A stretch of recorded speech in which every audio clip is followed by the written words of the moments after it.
Hey everyone, my name is Leo Olivera, one of the team representatives for Team 43 and of course our product, the Pringles Elevator.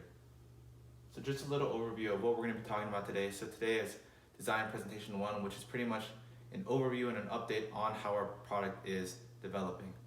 So we're going to be talking about four main things. We're going to be talking about planning, brainstorming, how we came up with our product, digging a little bit deeper into customer needs, getting some ideas in, getting some new ideas for improvement in our product, and of course taking those into product specifications where we dig a little bit more deeper into our main 5 goals of our product and our main 5 customer needs that we want to cover. And then finally covering in economic analysis, is this product actually economically feasible? So planning. Team 43 wanted, right from the beginning, wanted to create a product that is beneficial and improves the lives of Virginia Tech students. So we thought about and had to think about 3 main areas of improvement that could be done in the lives of Virginia Tech students. So we thought, okay, housing could be improved, transportation could be improved, and finally the food industry could be improved as well on campus. So to begin with housing, we thought first day of move-in, if you're trying to de-loft the bed, that bed can get pretty heavy, and to do it by yourself is a little bit difficult. So we thought, why don't we create a product that does it for you?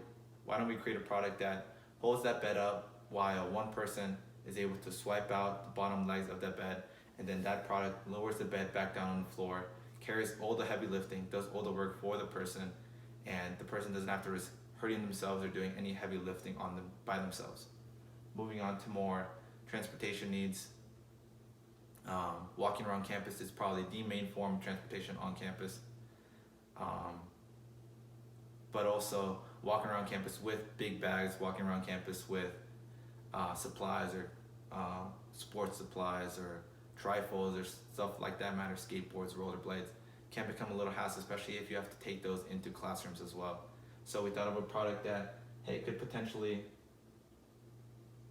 store these materials safely for students outside of dorm rooms or outside of classrooms.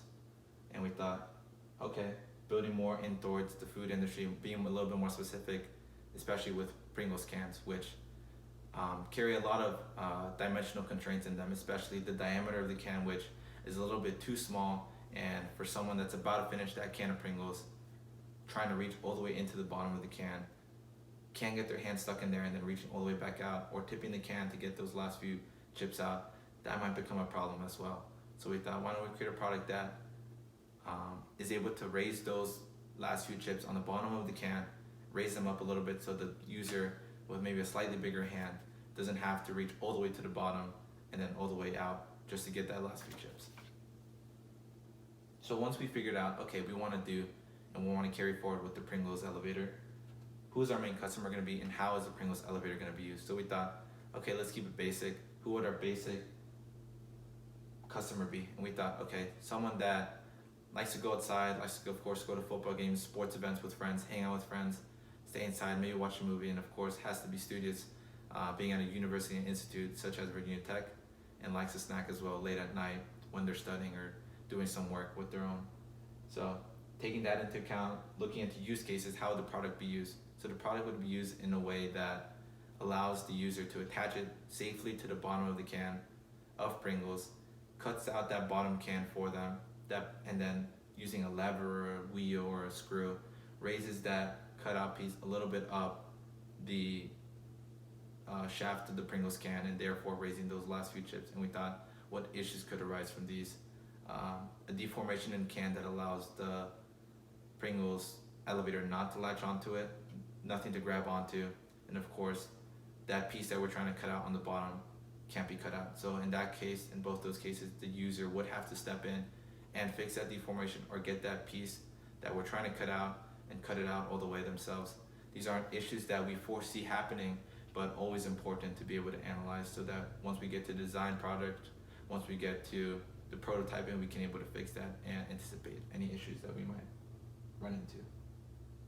So once we were able to figure out who the customer was going to be and how we're going to use the product, we thought, okay, let's go out and let's interview some people and let's figure out ways that we can improve the product or some ideas that we can bring into a product. So we went out to Newman Library, which is one of the most diverse spots on campus, which was a perfect way to get in new ideas and new new concepts into our product. So we interviewed 6 randomly chosen students, gave them a list of 4 questions that related to Pringles can. So typical uses, likes on the can, dislikes on the can, and potential improvements. So one example of one of our interviewees that we had was, okay, typical uses, okay, snacking,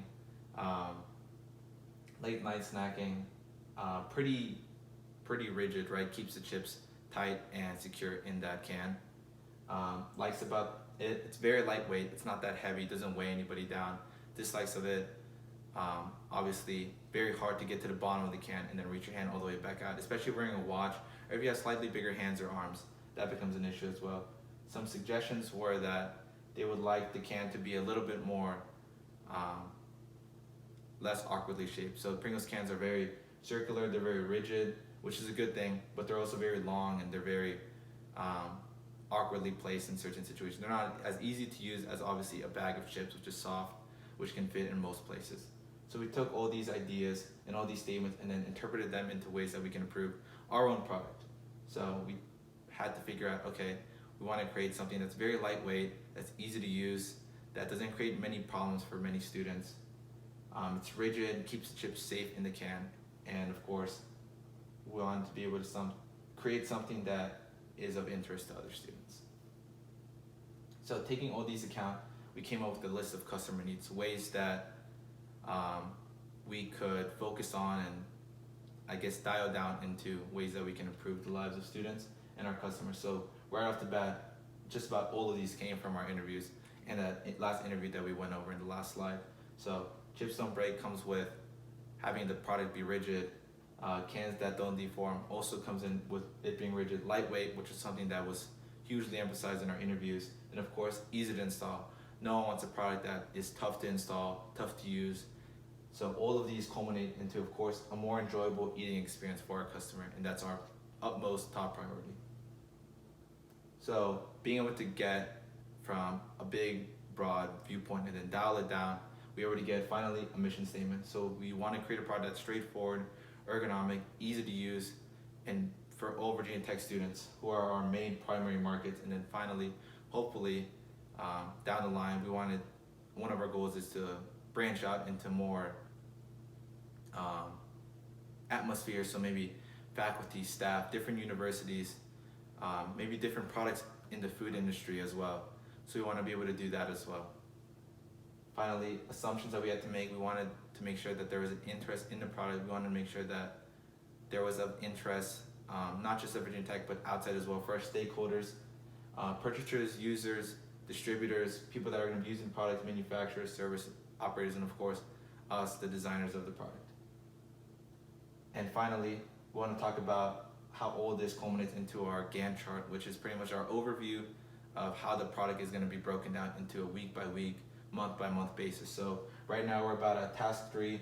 We identified customer needs, we identified target specifications, and we're about to get started on concept generation, prototyping, which is one of the later tasks, but this obviously outlines and keeps us straight on the right path to making a product that's easy to use.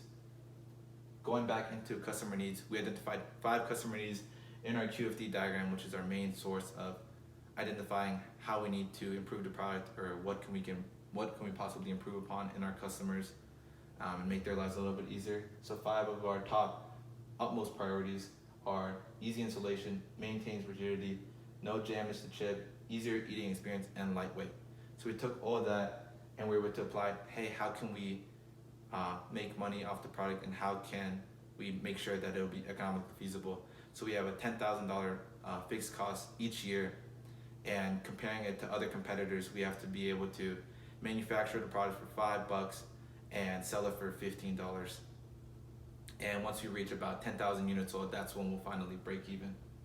So just taking all of this into account, taking in all of the stuff that we talked about today, we went from broad talking about 3 different products that we thought about, and then we singled out the Pringles Elevator just for its effective nature, its efficiency, and how easy it can be applied to different atmospheres.